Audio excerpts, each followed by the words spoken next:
O programa Auditório Livre apresenta a palestra Maximização da Utilidade, a Tragédia dos Comuns, com o Dr. Emanuel Henriquez Garcia, realizada no auditório da FEAC.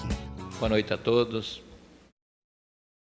Obrigado ao Conselho Regional de Economia do Ceará pela acolhida que nos está proporcionando aqui nesta bela cidade. É sempre com alegria que retornamos à Fortaleza, não só pelas belas praias, boa comida, mas também pelas boas amizades que nós conseguimos angariar nesses últimos anos. Fazendo uma propaganda inicial, temos um canal 24 horas, internet, da Ordem dos Economistas do Brasil, que está à disposição, Alisson, do Conselho Regional de Economia do Ceará. O programa de televisão é mais local, é mais para a região metropolitana de São Paulo. Mas caso vocês tenham tempo, peguem um laptop, um computador qualquer, um iPad, escrevam TV aberta no Google e vocês vão entrar naquele canal comunitário de São Paulo e às 22h30, todas as quintas-feiras, vocês poderão assistir o nosso programa, o que nos dará muito prazer. Permaneci no Conselho Regional de Economia de São Paulo até 31 de dezembro do ano passado e, em parceria com a Ordem dos Economistas do Brasil, temos aproximadamente 10 milhões de acessos diretos ou indiretos através do Facebook. Estamos dando uma ênfase muito grande nas redes sociais, divulgando a profissão de economista, buscando por todos os meios a valorização do nosso profissional. Mas isso era a propaganda inicial e não vim aqui para fazer propaganda, vim aqui para conversar com vocês um pouco sobre temas que são extremamente relevantes, principalmente nos cursos de economia. A primeira ideia, a primeira pergunta que muitos de vocês poderiam fazer é o porquê do título, da maximização da utilidade à tragédia dos comuns. Na verdade, é a tragédia dos bens comuns, né? Eu tirei os bens aí para dar um pouco mais de ênfase, né, a essa tragédia. A questão inicial é que eu, como professor, já há muitas décadas, e outros colegas professores, temos uma missão quando estamos transmitindo a teoria econômica. A primeira ideia é tomar o modelo clássico e, através do modelo clássico, sabendo como se faz, como se aplica derivadas parciais, nós procuramos sempre, através de uma determinada função, minimizar custos ou maximizar utilidade ou benefícios, digamos, dada uma determinada função ao longo do tempo. Há uma suposição muito importante de que este agente de mercado, este consumidor, esta pessoa que nós estamos analisando, é um ser extremamente racional, é uma pessoa que não tem emoções, ele, de uma forma muito, digamos assim, matemática, ele faz escolhas e essas escolhas nós, através da teoria, fazemos a suposição de que são as melhores escolhas possíveis dentro do rol de escolhas que ele tem à sua disposição. E esse modelo clássico é um modelo que não resiste à realidade. Não resiste à realidade, mas premente. Se nós pegarmos qualquer um de nós temos sentimentos, nós temos nossos períodos de alegria, temos períodos de depressão e fazemos escolhas, via de regra, num clima de extrema incerteza. Podemos olhar o mundo de hoje ao nosso redor e vamos ver quantas dificuldades vamos ter para fazer escolhas em nosso país, escolhas econômicas para os próximos 12, 24 meses. Se alguém me pedir um conselho sobre se devo ou não aplicar meu dinheiro num imóvel, ou devo aplicar o meu dinheiro em juros, eu ser credor do Estado, ou aplicar meu dinheiro em bolsa de valores, eu vou dizer: olha, eu nem sei o que eu vou fazer com o meu dinheiro, muito menos com o teu dinheiro, né? Porque o meu eu vou perder, certamente, e vou engolir, digamos assim, todas aquelas bobagens que eu acabei fazendo com as minhas escolhas. Mas o teu dinheiro, eu vou ficar sempre sendo cobrado, porque eu acabei dando uma informação incorreta, que veio a ser incorreta ao longo do tempo. Então nós temos uma teoria, uma base teórica, que é o que se ensina desde o começo para os alunos dos primeiros cursos de economia. É o que eu também coloquei no meu livro Fundamentos de Economia, e também o que vocês encontram se utilizam o livro Manual de Economia, Equipe de Professores da USP. Eu sou coautor de um dos artigos e os demais colegas fazem a mesma coisa. Parte-se de uma hipótese de que existe racionalidade econômica, de que o mundo é um mundo perfeito para serem tomadas decisões do ponto de vista econômico.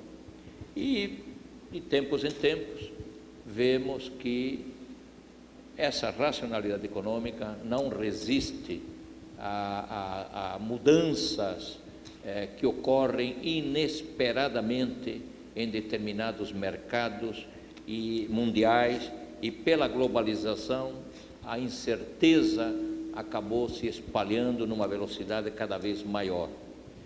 Um país com uma economia fechada, ou relativamente fechada, como eram as economias décadas atrás, os problemas de outros países demoravam muito para chegarem ao nosso país. Sabíamos que algo estava acontecendo lá fora, mas a velocidade como a informação chegava demorava tanto que mal sentíamos os efeitos dessas mudanças lá fora. O mundo mudou, ele se tornou cada vez mais incerto, se tornou cada vez mais globalizado. Problemas que existem com relação ao emprego na China acabam afetando rapidamente os salários reais do trabalhador brasileiro. Há uma quebra de salários no mundo inteiro, devido aos efeitos da produção e da forma como são feitos os contratos de trabalho na China. A globalização traz problemas imensos para a classe trabalhadora de todos os países do mundo. Vocês devem ter ouvido falar do Piketty com o livro O Capital, e alguns autores estão dizendo: Piketty, as diferenças entre os mais pobres e os mais ricos de fato aumentaram, mas não exatamente porque os mais ricos fizeram algo contra os mais pobres, é porque a globalização acabou arrasando os salários e diminuiu o emprego em áreas extremamente populosas do mundo, como a Europa ou os países da América Latina, e estamos, na verdade, dando emprego para chineses, destruindo o emprego em nosso país e criando sérios problemas com o poder de compra da classe trabalhadora. Já os ricos se beneficiam de taxas de juros extremamente elevadas, de subsídios dados por governantes, e eles acabam ficando cada vez mais ricos. Então nós temos um mundo onde as desigualdades sociais são cada vez maiores, a incerteza cada vez é maior, creio eu, em parte ou em grande parte devido ao problema da globalização, sobre o qual nós não temos muita coisa a fazer como país ou tendo os instrumentos da política econômica em nosso país. Então nós temos uma teoria que parte de hipóteses que, segundo, digamos, o monetarista Milton Friedman, quando ele explica como é que funciona o jogo de bilhar, dois jogadores jogando bilhar, os dois são fantásticos, eles olham as bolas, uma bola vai bater na outra, calculam o ângulo e a bola entra na caçapa, e algo fantástico. O que importa é a bola entrar na caçapa, diz Milton Friedman. Não se o jogador sabe qual é a teoria física que explica que uma bola batendo na outra vai ter um determinado ângulo de variação. Diz também Milton Friedman, na hora que nós vamos atravessar uma rua, não é necessário saber a equação física de espaço é igual a velocidade vezes tempo. O que é necessário é tão somente olhar o veículo que está numa determinada posição na rua e atravessarmos a rua em segurança. Bom, isso era uma forma de Milton Friedman dizer, não importa se o cidadão não é racional, o que importa é que ele age como se racional fosse. Mas o mundo não é este mundo do Milton Friedman, e cada vez ficou mais difícil para que a hipótese da racionalidade do agente econômico esteja na primeira linha de decisões da teoria econômica. Chamamos essa teoria de teoria clássica ou teoria neoclássica, que muita coisa foi feito nesse sentido, mantendo as hipóteses básicas do modelo clássico. Muita coisa foi, muitos autores, escritores, curiosamente de outras áreas do pensamento econômico, não necessariamente economistas, passaram a estudar o comportamento. Inicialmente, temos o Herbert Simon, por exemplo, que em 1961 ele estuda publica um livro intitulado Teoria das Organizações. Esse livro é muito conhecido pelos psicólogos das organizações, e o que o Simon procura colocar como ideia básica do livro é que todos os empresários tomam decisões tendo uma informação incompleta, ou seja, eles não têm informação plena para tomarem as decisões que devem tomar dentro da sua empresa. E ao não terem essa informação, é claro que a empresa poderá tanto ter lucro quanto ter prejuízo.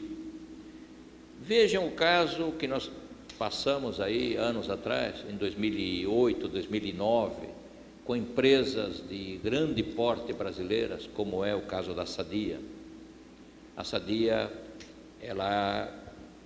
os executivos da Sadia, imaginando que tinham informação sobre a maneira como o dólar iria se comportar ao longo do tempo, eles vendiam contratos de dólar no mercado futuro, quando o dólar estava, digamos, a 1,70, para recomprar esses contratos quando o dólar estivesse a 1,60. Eles continuavam vendendo contratos futuros quando o dólar estava a 1,60, esperando recomprá-los a 1,50. Porque naquele momento da economia brasileira, a informação dominante dos grandes empresários nacionais Antônio Hermílio de Moraes, numa certa ocasião, naquela época, fez uma previsão de que o dólar chegaria a R$ 1,50. Beirou algo próximo disso. Então, é claro que os diretores financeiros das áreas internacionais das empresas, eles precisam ter uma informação sobre o comportamento do dólar ao longo do tempo. Naquela ocasião, o relatório Focus, que é divulgado pelo Banco Central, não tinha o apelo que tem hoje, e nem sei se, confesso que nem sei se ele existia naquela época. Hoje, qualquer um que queira saber sobre o comportamento do dólar, vai lá toda segunda-feira, abre o link do Banco Central, procura relatório Focus e vai ver qual é a opinião de 103 empresas de elevada capacitação em termos econômicos. E vamos ver um dólar a R$ 2,80, R$ 2,90, que deverá chegar a R$ 3 logo logo. Não sei se vai refluir depois ou vai continuar subindo. Temos graves problemas, desequilíbrios externos e internos, que talvez acabem dificultando uma volta do dólar para padrões anteriormente conhecidos.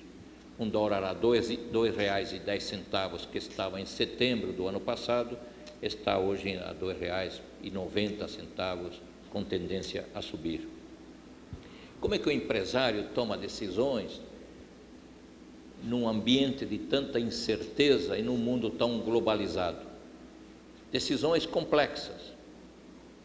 Muitas vezes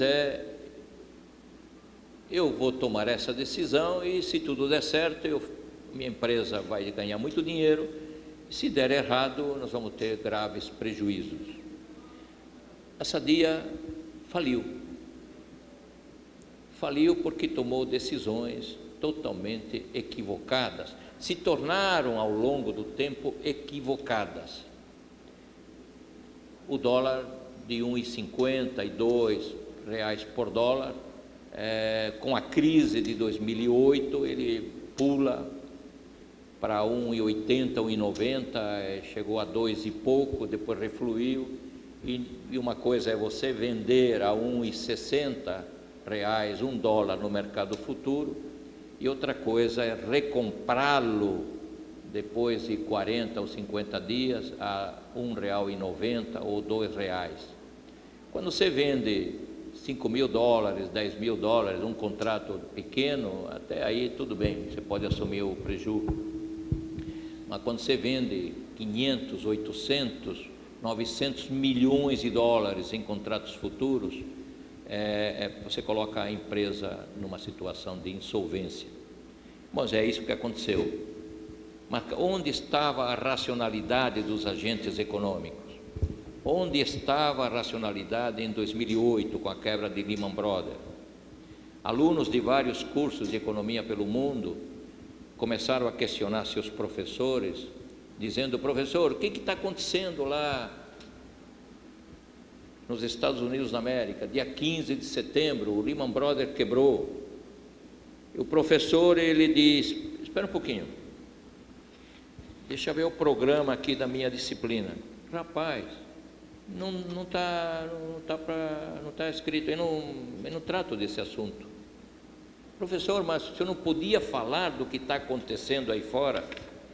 Olha, não faz parte do meu currículo aqui. Enfim, a minha disciplina é esta, eu tenho que falar sobre isto aqui.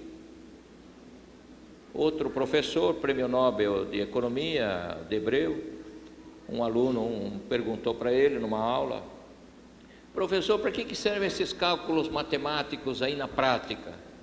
Ele disse: não sei, eu só sei que eu tenho que dar esse programa. Então, isso é mais uma questão que se coloca no ensino dos cursos de economia.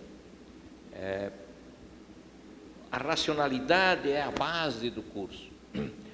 Mas lá pelas tantas vai aparecer um professor que vai dizer, como se fosse um adendo: olha, o Simon falou sobre a dificuldade que os empresários têm para tomar decisões em clima de extrema incerteza. Há uma dificuldade enorme e cada vez maior devido ao mundo globalizado que nós vivemos. como se fosse um rodapé. Mas eu também sou professor, eu diria, não pense que eu faço muito diferente. Eu mudei de disciplina, é verdade. Ao longo do tempo, eu sou um professor de econometria, de séries temporais, durante 20, 30 anos, junto com a teoria econômica, introdução à economia, mais introdução do que micro, macro, economia brasileira. E de uns 10 anos para cá, 12 anos para cá, eu dou economia e direito. Eu sou também advogado e me sinto mais à vontade dando economia e direito do que métodos quantitativos, embora seja a minha área durante muito tempo. Em 1992, um economista de Chicago, chamado Gary Becker, ganhou o prêmio de economia, porque ele se debruçou sobre temas totalmente diferentes daquilo que a academia estava tratando. Ele passa a discutir questões econômicas relacionadas com o divórcio, separação, divórcio. Isso é um problema econômico. É um problema econômico, é um problema sentimental, mas é um problema econômico também. O casal deve discutir se vale a pena economicamente a separação, o divórcio. Isso é algo que as pessoas acabam fazendo racionalmente. Análises que eram feitas por sociólogos, por psicólogos, acabaram sendo trazidas para a economia. Ele traz comportamentos, ele estuda comportamentos estranhos, o suicídio, por exemplo, outros tipos o crime, se o crime compensa ou não compensa, e se compensa, em que situações o crime compensa. Isso ou seja, dentro de ações racionais, a teoria procurou, autores mais inquietos começaram a se preocupar com outras análises que eram facilmente tratadas pela teoria econômica, devido ao fato de que temos um instrumental estatístico, matemático muito forte, que é o que nos diferencia de outras ciências no campo das ciências humanas, do campo das ciências sociais. Poder ter uma certa hipótese, testar uma hipótese com o nosso instrumental matemático estatístico. Depois nós começamos a ter autores como John Nash, que passou a estudar, um resumo muito grande, passou a estudar algo parecido com o jogo de xadrez. Nós temos dois jogadores do jogo de xadrez, um está com as brancas, outro está com as pretas, e a tomada de decisões de um deles, o das brancas, vai depender do movimento que o outro faz com relação às pretas, e vice-versa. Então é um jogo onde os atores não são independentes, eles são interdependentes. O resultado final, checkmate, vai depender de como cada um desses atores mexe as pedras. Isso é um jogo que o Nash acabou ganhando o prêmio Nobel. As empresas utilizam muito esse comportamento, a informação que eu tenho do oponente é muito importante para que eu tome minhas decisões. Mas é claro que tudo isso ainda está dentro de um clima de extrema incerteza. E num clima de extrema incerteza, vamos ter muitas dificuldades para tomar decisões que sejam efetivamente coerentes. Tempos atrás, um corretor de bolsa me ligou e disse: professor, o senhor tem umas ações de uma empresa siderúrgica, elas estão tão mal, você não quer trocar pelas ações da Petrobras? Eu, no momento, achei que era uma boa fazer uma troca das ações da siderúrgica tal pelas ações da Petrobras. E foi o que eu fiz. Além de tudo, eu usei meus grandes conhecimentos do mercado de ações, um negócio fantástico, né? E mais ainda o sujeito que queria ganhar uma comissão em cima da minha movimentação. Ele ganha 1,5%, toda vez que eu me mexo, ele ganha 1,5% do que eu faço. Enfim, eu não tenho grande coisa de ações, né? Mas vejam a forma racional que eu agi. Troquei A por B, por achar que B estava desabando, e fui para Petrobras, né? Excelente negócio que eu fiz, e não sei o que eu vou fazer com essas ações ao longo dos próximos anos. Mas eu vejo, tenho uma neta que tem 16 anos, tem uma outra netinha que tem 8, o netinho que está com 2 anos e pouco. Acredito que para o netinho de 2 anos ainda há um bom chão pela frente, e recuperaremos, né, esse dinheiro que o avô colocou com tanta racionalidade nesse mercado de ações, né?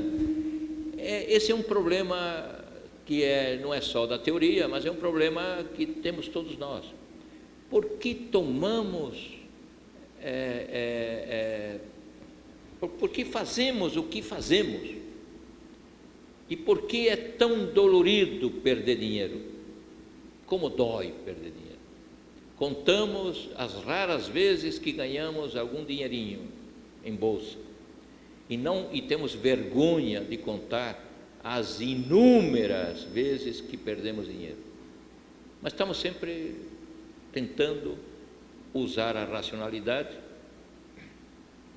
e evitando tanto possível a questão da incerteza, o que é bastante complicado. Em 1995, o Robert Lucas, ganhou o prêmio ao desenvolver a hipótese de expectativas racionais. A ideia era trazer informação para os agentes econômicos, que estariam utilizando toda a informação disponível pelo governo, para que o governo pudesse levar a cabo a sua política econômica desde o primeiro momento do tempo. Anos atrás, conversando com o professor Antônio Delfim Neto, perguntei para ele: ministro, por que em 1981 o senhor prefixou a taxa de câmbio em 45% e também prefixou a correção monetária em 45%? Bom, o Sargent tinha acabado de divulgar o livro sobre expectativas racionais, Lucas tinha também mais tarde, e me baseei na ideia de que se o governo informasse a população sobre os objetivos e as metas, principalmente as metas da política econômica, a sociedade como um todo iria, tendo essa informação, ela convergeria em suas ações, e essa meta de inflação ao final seria encontrada. Aí eu disse para ele: mas ministro, a inflação chegou a 112% ao ano. Não foi possível reverter essa medida de política monetária já no quarto mês, no mês de abril, porque já no mês de abril a inflação tinha sido superior, pelo menos numa trajetória trimestral, à prefixação que ele tinha dado. Ele disse que o governo não tem essa condição de recuar. Uma vez dada a meta, tem que trabalhar ao máximo, tanto quanto possível, para que a sociedade continue acreditando que essa é a meta que vai ser alcançada. Mas não foi alcançada a meta. E nós, naquela ocasião, todo brasileiro ia numa casa de câmbio e comprava $2 pelo preço de 1. E isso acabou drenando consideravelmente as reservas cambiais brasileiras. Era uma ideia que talvez seja válida, a ideia das expectativas racionais seja válida, mas do ponto de vista teórico do que do ponto de vista do comportamento dos agentes de mercado. Nós temos em 2001 uma continuidade da tentativa de derrubar, de aniquilar essa ideia do ser racional, deste sujeito que age de maneira sem impulsos, que ele toma decisões, as melhores decisões para si e para a sociedade. Mais uma tentativa é feita por vários autores, entre eles o Akerlof, e o Akerlof escreveu um livro, O Mercado de Limões. E a questão que o Akerlof coloca é: se você vai a um mercado de carros usados, se você confia no que o vendedor está dizendo para você, provavelmente a compra vai ser uma alegria para o vendedor e vai ser uma tristeza na hora que você virar a esquina para você. A coisa vai azedar, provavelmente vai azedar, daí a palavra mercado de limões. Efeitos interessantes sobre o comportamento daqueles que estão procurando pessoas para trabalharem em empresas. Ao invés de procurarem o essencial, essas pessoas acabam pegando particularidades do entrevistado, algo que chama a atenção do entrevistador, e eles dificilmente vão na essência. Eu quero alguém que tenha tais e tais qualidades para exercer este cargo. Não, às vezes o sujeito se prende a cor do cabelo, a calça que o cara usou, a forma como ele sentou, e começa a fazer uma análise sobre atitudes que essa pessoa poderia ter na empresa, totalmente diferentes daquelas que estão sendo exigidas para o cargo. Ou seja, não se age dentro desses digamos, segundo esses autores, as pessoas, na grande maioria das vezes, estão analisando o comportamento da pessoa e não exatamente os atributos que essa pessoa tem para desempenhar determinadas tarefas.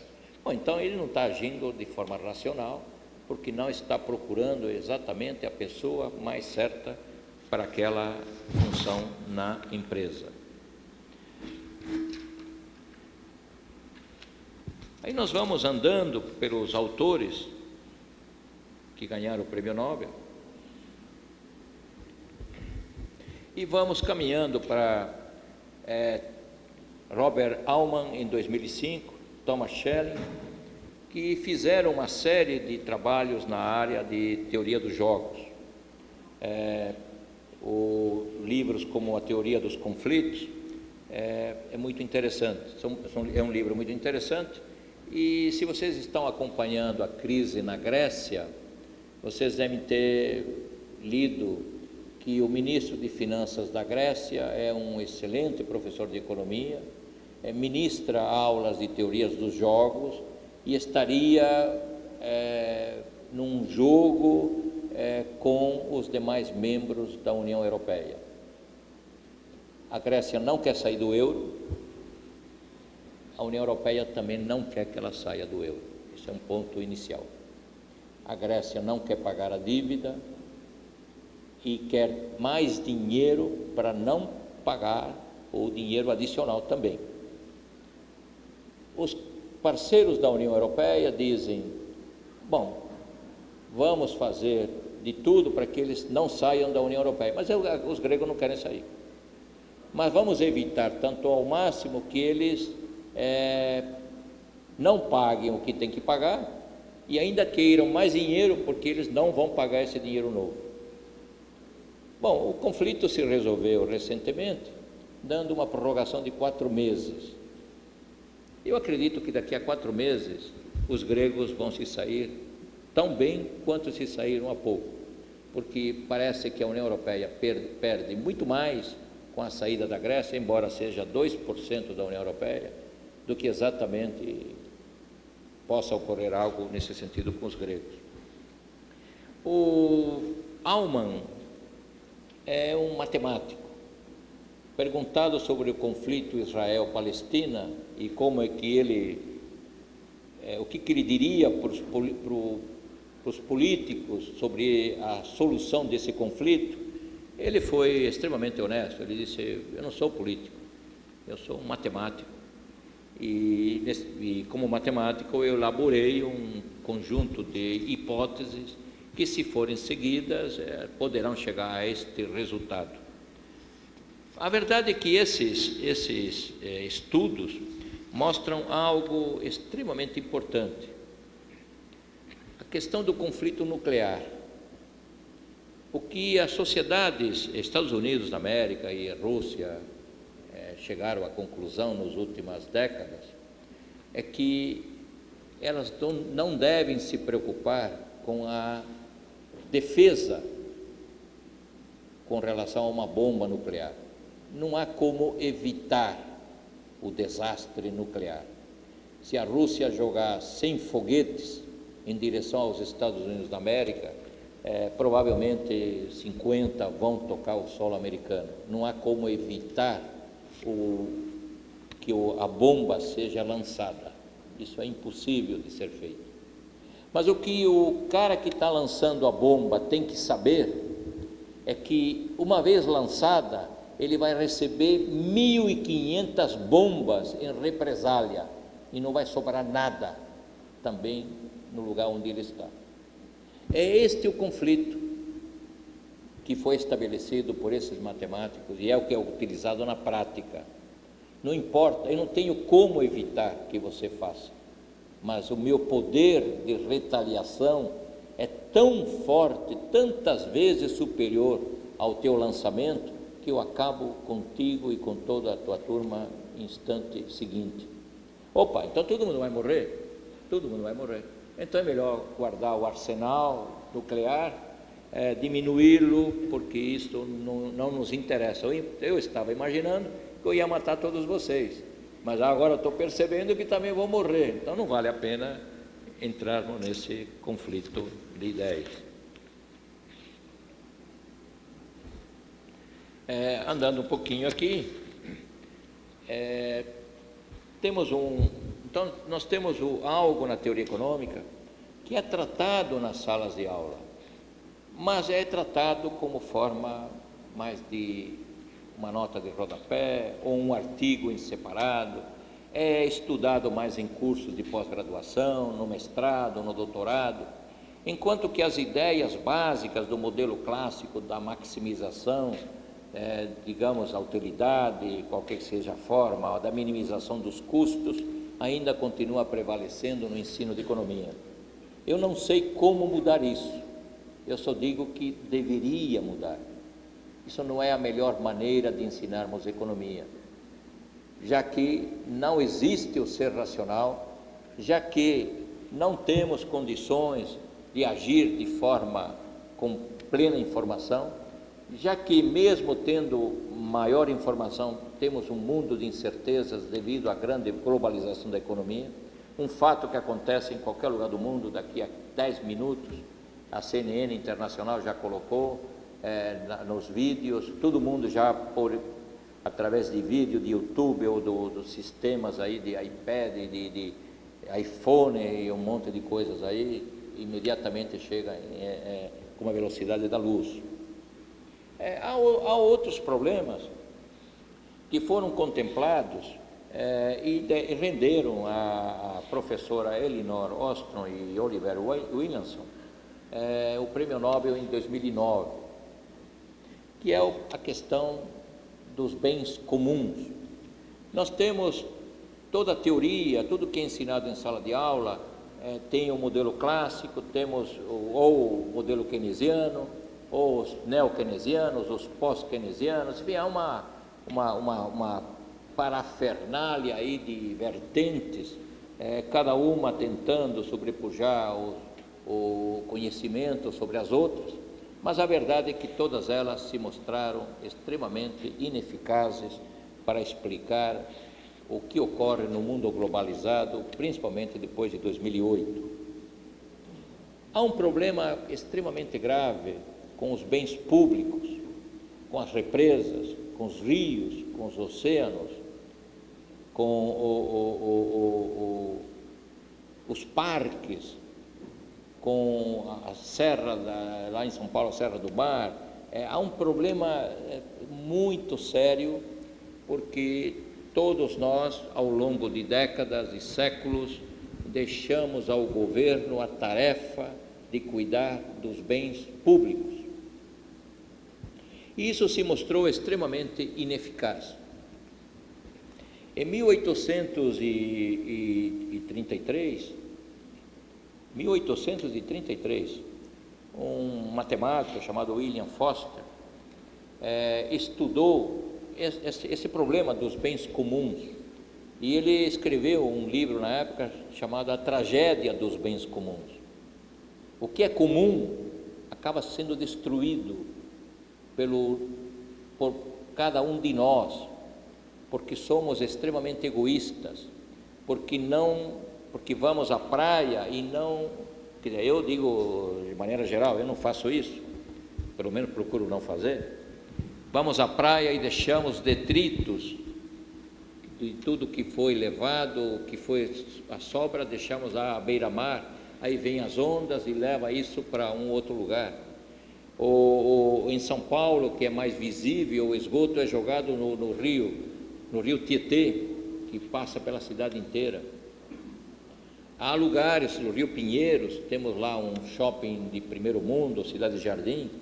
Há momentos, quando faz muito calor, o shopping é céu aberto, não dá para ficar dentro do shopping. O mau cheiro do rio é terrível. Por que as pessoas fazem isso? Vão numa represa, começam a pescar, pescam nos momentos errados, se puderem obter elas procuram maximizar o seu benefício no curto prazo, não se preocupam com o longo prazo e não se preocupam com as pessoas que estão em torno. Então, os bens comuns foram se deteriorando ao longo do tempo. E isso chega nas escolas públicas, vai dizer, por falta de dinheiro do Estado. Sim, sempre é uma falta de dinheiro do Estado. A forma como o Estado agiu durante muitos anos foi impondo multas. Vamos impor multas ao cara que no parque ele joga o lixo. Mas cadê o fiscal para impor a multa? Se é que o fiscal consegue impor a multa numa boa.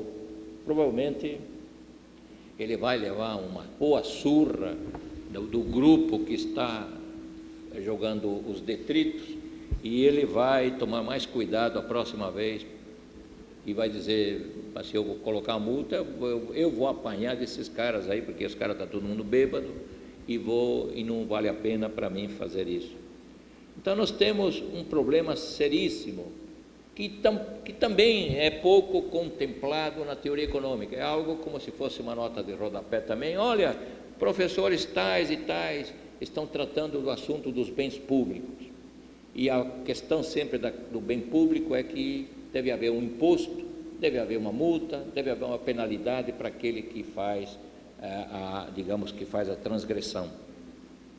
Estava com o conselheiro Afonso na sexta-feira, que proferiu uma palestra em Goiânia no sábado, e ali perto do hotel que nós estávamos havia um barzinho. Vamos tomar cerveja lá, vamos. E achamos na rua umas mesinhas muito agradáveis. Poxa, é aqui que nós vamos sentar, cara.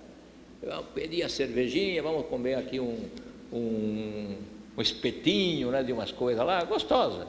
E de repente, cara, todo mundo saindo lá de dentro do restaurante e fumando na nossa frente aqui. Mas espera aí, e comecei a engasgar, porque eu não fumo, nunca fumei na vida, e estava lá fora achando que que o cara tinha algum tipo de respeito para com as pessoas que estavam ali na calçada. Provavelmente, se eu falasse alguma coisa, ele iria dizer: escuta, aqui é a rua, você que está no lugar errado, por que você não fica dentro do restaurante? Talvez seja isso mesmo, a gente estava no lugar errado, mas por que o restaurante tem mesas na calçada? Ou por que o sujeito foi fumar do nosso lado? Ele não está nem aí. A grande maioria das pessoas age de forma extremamente egoísta, e é por causa disso que nós temos todos os bens públicos extremamente deteriorados.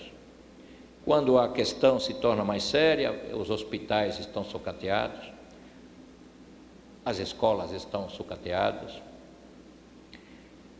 A Universidade de São Paulo, da qual faço parte, nós temos unidades de primeiro mundo do ponto de vista das instalações, e temos unidades de terceiro mundo do ponto de vista das instalações. A diferença entre umas e outras está no comportamento dos alunos e dos professores. Na Escola de Comunicações e Artes, na FEFELESH, Filosofia, Ciências e Letras, nas Ciências Sociais, há uma ideia de que o privado, o que é privado, não deve entrar dentro da universidade. Na Faculdade de Economia, na Politécnica, há uma ideia de que o que é privado é muito bem-vindo, desde que ajude a universidade. Na FEA, temos 3 fundações: a FIP, a FIA da administração, FIP da economia e FIPECAF da contabilidade. Penso eu que cada uma deve dar no mínimo de 2 milhões a 2 milhões e meio por ano para a diretoria da faculdade. Em cada sala de aula temos ar-condicionado, internet, cabeamento, o que vocês imaginarem, tem tudo lá. Vocês veem uma placa, está escrito Itaú. Vocês vão na outra sala, está escrito Banco do Brasil. Na outra está escrito Petrobras, Santander. Eles fizeram aquelas salas. E o que eles querem em troca? A placa. Tivemos alunos que destruíram as placas anos anteriores, sob o argumento de que cabe ao Estado manter aquela sala. O Estado dizia para eles, visitem a Escola de Comunicações e Artes. As cadeiras, não existem cadeiras, aquilo não pode ser cadeira. Sala de aula, aquilo não pode ser sala de aula. Aquilo é 4º, 5º mundo, não é possível que aquilo seja uma sala de aula. Nós temos jardins maravilhosos, salas de aula espetaculares. O que nós queremos também é que o aluno tenha boa aula e os professores também sejam de excelência, para completar esse quadro. Essas ideias foram colocadas em prática graças a estes estudos feitos por estes autores que ganharam o Prêmio Nobel. Quando o Estado não tem condições de fazer o dever dele, ou porque não tem dinheiro, ou porque não tem competência para tomar conta, deixe para uma organização não governamental essa tarefa. Uma organização não governamental, sem fins lucrativos, que vai tomar conta da Serra do Mar, que vai tomar conta da represa. Essa instituição, sem fins lucrativos, vai fazer, tenham certeza disso, uma conscientização muito grande junto às pessoas que utilizam aqueles recursos públicos, e todos vamos trabalhar em prol do coletivo, porque enquanto o Estado está junto, todos olhamos para o Estado e apontamos para ele, é você que tem que cuidar disto, e o Estado vai dizer, eu não vou cuidar, mas deixa comigo, eu vou cuidar. Os alunos passam, a faculdade fica. Foi uma alegria quando aqueles alunos que derrubaram todas as placas se formaram. Muitos demoraram alguns anos a mais, não queriam ir embora. Eles têm que ir embora em 4 anos, ficam 5, ficam 6, ficam 7, mas uma hora eles vão embora. E os que vêm logo depois, melhor conscientizados, apoiam as placas, porque eu não sei a opinião de vocês, mas eu não vejo mal nenhum que o Bradesco, o Itaú, coloque uma placa e gaste 500 mil reais para tornar uma sala de aula de primeiríssimo mundo. Eu não vejo problema nenhum. Não vejo nenhuma interferência do Bradesco, do Itaú, da Petrobras, do Banco do Brasil, já que eles não vão ter nenhuma interferência no conteúdo programático e nenhuma propaganda será feita além daquela que é feita pela placa. Esta é a ideia dos que ganharam o Prêmio Nobel. Devemos criar condições para que os bens comuns sejam e continuem sendo de todos. Isso é uma temática que, creio eu, deveria ser mais enfatizada nos cursos de economia. Não estou fazendo críticas a nenhum curso, até porque na minha faculdade este problema permanece do mesmo jeito e vejo que ele é um problema no Brasil inteiro. Talvez não só no Brasil inteiro, no ensino de economia no mundo inteiro. Queremos ter pontes mais efetivas entre o que se ensina na faculdade e o que está no mundo real. O mundo real é o mundo do trabalho. Muitos de vocês que estão fazendo economia farão cursos de pós-graduação, mestrado, doutorado, serão futuros professores de economia. Outros tantos de vocês querem ir para o mercado de trabalho, encontrar um bom emprego, formar uma família, ter filhos e assim por diante, e melhorar de vida. A faculdade, ela, em geral, de forma geral, ela se fecha em si mesmo. Nós temos professores que têm suas necessidades acadêmicas, de criarem seus currículos, de elaborarem artigos, subirem na carreira, chegarem a professores titulares e assim por diante. Mas muitas vezes os cursos estão muito mais relacionados com o desejo daquela categoria de professor do que exatamente com as necessidades que os alunos têm junto ao mercado de trabalho. Isto é algo que tem que mudar. Não adianta muitas vezes imaginar que a mudança vem quando o professor se aposenta ou quando ele é chamado aí para o Oriente Eterno, né? Também não queremos que ninguém morra para que as coisas aconteçam. Muitas vezes, e não ocorre mais, lamentavelmente, porque eu sou de uma época em que nós fizemos greve na faculdade, pedindo para que os professores fossem melhores do que eram. Queríamos mudanças no ensino, mas isso é outro Brasil. Isso são os anos, final dos anos 60, 68, em plena Revolução, queríamos um Brasil melhor, um estudo melhor de economia. Hoje não precisamos fazer greve, não precisamos fazer nada disso. Precisamos ter maior consciência, maior relacionamento com a direção da faculdade, maior entrosamento agora com o Conselho Regional da Economia, que é muito importante no Conselho Federal, e entre professores e alunos. É possível, sim, modificar, criar pontes para que vocês tenham melhores expectativas com relação ao mercado de trabalho quando terminem o vosso curso. Era isso que eu tinha que dizer. Muito obrigado pela atenção que vocês estão me dispensando.